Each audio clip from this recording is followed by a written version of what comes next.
ज्या प्रकारची भाषा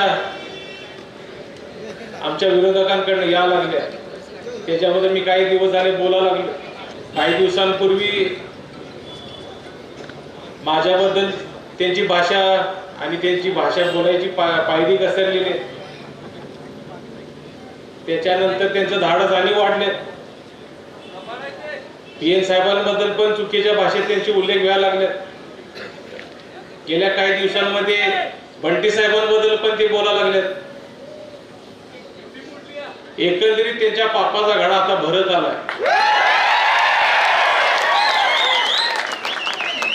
या सगळ्या गोष्टींचं उत्तर उद्याच्या 20 तारखेला आपण त्यांना द्यायचंय। आणि